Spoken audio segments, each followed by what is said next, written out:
Errol. Oke, Kak Aisyah dan Mas Oki mungkin bisa dijelaskan terkait agenda pada hari ini dan mungkin laporan yang kemarin ke Polda saat ini mungkin seperti apa? Oh, ya pertama-tama mau ngomong makasih buat semua dukungannya, supportnya. Nah sekarang aku dan Dr. Nuno, Prof. Nuno mau memberi pengalaman dan sharing. Terkait laporan Polda masih dalam BAP, masih terus di BAP ya. Jadi belum bisa dikasih tahu lengkapnya gimana ya. Tapi untuk pokok perkara nanti dijelasin sama Bang Nuno. Nah, kalau betul kronologi kayak gimana? Ya, boleh Bang. Jadi klien kami ini dikarenakan merasa terancam dan juga merasa diintimidasi oleh terlapor saudara Alwi dan rekan-rekan atau teman-temannya, sehingga klien kami telah membuat laporan di Polda Metro. Laporannya adalah pasal 335 ya, pasal 335. Jadi laporan sudah diterima oleh Polda Metro. Saat ini dalam proses. Nanti akan dilakukan pemanggilan agar yang bersangkutan hadir untuk mempertanggungjawabkan perbuatannya. Jadi ada juga beberapa bukti yang kami akan berikan pada saat pemeriksaan yang dilakukan oleh penyidik. Itulah yang kami lakukan dan juga termasuk klien kami, karena ini terkait keamanan dan kenyamanan. Ya, keamanan dan kenyamanan, dan juga di rumah tersebut ada orang tua dan juga ada bayi. Ya, sehingga dan terutama bayi ini semenjak kejadian tersebut, bayi ini ada perubahan. Dan saya sudah sarankan kepada klien saya untuk bayi ini dibawa ke dokter untuk diperiksa. Jika nanti ditemukan hal-hal di luar karena kejadian tersebut, maka kami akan melakukan laporan selanjutnya. Bentuknya sendiri mungkin apa sih pada saat ya pas di rumah itu, apakah ada intimidasi ataupun mungkin ada ini juga nggak sih Kak, kayak pengerusakan yang terjadi di rumah sendiri? Kalau pengerusakan aku nggak begitu detail ya, cuman ada ngeluarin barang, ada kayak gitu. ada intimidasi juga, banyak lah, teriak-teriak, udah kacau di saat itu. Kebetulan Bang Nuno itu pas lagi nggak di Jakarta, lagi di Singapura gitu. Tapi ada tim yang lain datang ke sana, tapi mereka itu nggak mau ngerti, diajak ngomong tuh nggak ngerti gitu, diajak ngomong secara hukum nggak ngerti. Jadi susah ya ngomongnya sama gaya preman gitu kan, kita susah gitu. Dan saya ngerasa nggak nyaman sekali di saat itu. Berarti mereka maksa masuk terus ngeluarin barang-barang? Iya. Kenapa? Masuk maksa ngeluarin barang-barang seperti apa waktu itu? Iya, maksa masuk dan untuk dimaksa untuk keluar gitu. Jadi dengan caranya salah satu mungkin ngeluarin barang kayak gitu-gitu. Kan nggak boleh ya Bang sebenarnya. Jadi yang saya lihat di video yang dikirim, karena saya pada saat itu ada di Singapura. Saya lagi di Singapura, jadi video yang dikirim ini saya sempat lihat ada beberapa orang yang sudah mengeluarkan kursi sofa, tarik keluar untuk pengosongan. Sehingga saya minta kepada rekan-rekan kuasa hukum yang ada di Jakarta untuk meluncur ke rumah Asia supaya membantu agar tidak dilakukan pengosongan dengan secara paksa seperti itu. Padahal besoknya itu sidang perdata. Nah, sesuai dengan aturan tidak bisa mereka melakukan pengosongan atau mereka eksekusi, itu tidak boleh karena masih dalam proses persidangan. Kecuali dilakukan secara resmi dan sah oleh pengadilan, itu sah saja. Nah ini sehingga dikarenakan itu sehingga saya minta kepada rekan-rekan kuasa hukum yang di Jakarta yang pada saat di tempat kejadian bersama dengan klien kami ini untuk membuat laporan di Polda Metro.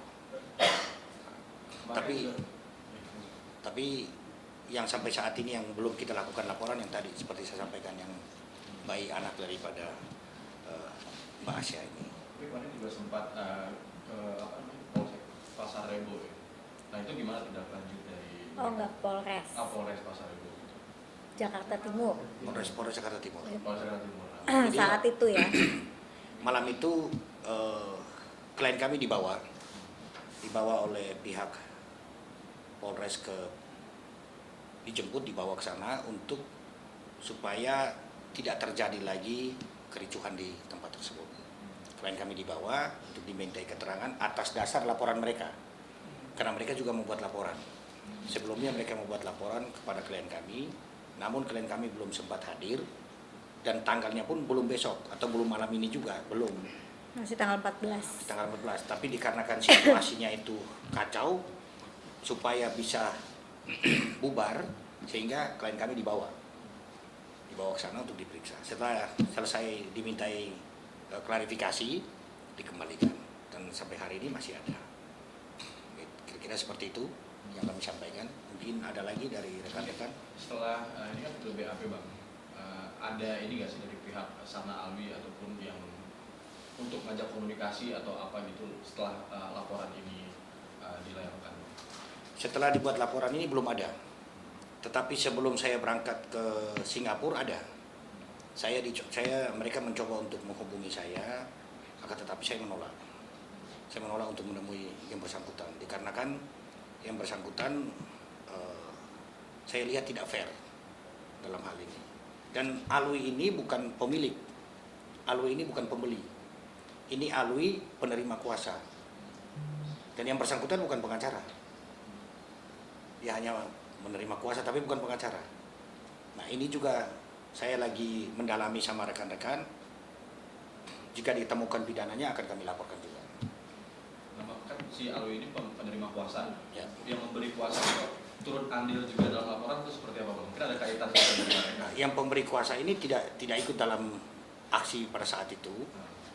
Dia ada mungkin di rumahnya ya. Dia tidak ikut. Tapi Alwi yang menerima kuasa. Jadi dua-duanya namanya Alwi. Pemberi kuasa namanya Alwi, penerima kuasa juga namanya Alwi. Jadi kita istilahkan Alwi pemberi kuasa dan Alwi penerima kuasa. Jadi yang membuat onar ini Beda. adalah Mendapat kuasa. yang mendapat kuasa. Jadi beda orang. Berarti ada keterlibatan juga nggak sih Bang? Yang Alwi pemberi kuasa ini? Nanti ini kita serahkan ke pihak kepolisian untuk nanti melakukan penyidikan dan penyelidikan. Jika ada keterkaitan ya penyidiklah yang punya wewenang untuk menentukan. Kita memantau dan kita mengikuti prosesnya. Berarti sejauh ini untuk proses pelaporan lancar Bang ya? Maksudnya Lancar. diterima dengan baik dan mungkin kapan lagi Bang? Maksudnya meng-follow up lagi ini Bang kasusnya?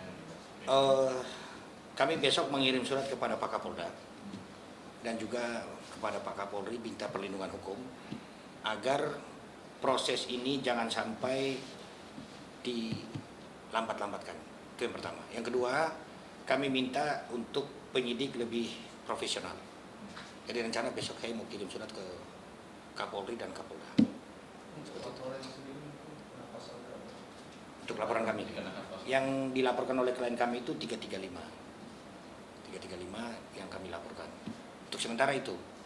Kemungkinan nanti akan kami lapor lagi setelah kami memeriksa anaknya Mbak Asari, karena dia berubah sikap dan perilakunya semenjak kejadian terjadinya pengosongan.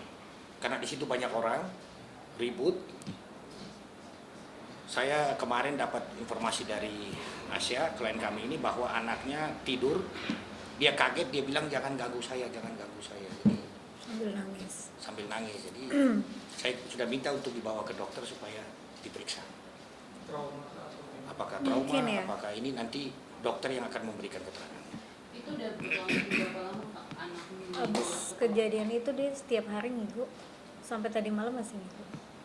Berarti dia melihat waktu proses yang Sempet dia lihat berapa, udah aku umpetin kan di kamar, cuman ya namanya anak kecil kan dia mau ini mau itu kan gitu. Dia turun udah ngeliat rame gitu, terus dia lihat kan ada polisi, ada apa kayak gitu. Itu yang bikin dia tahu kan polisi itu. ya.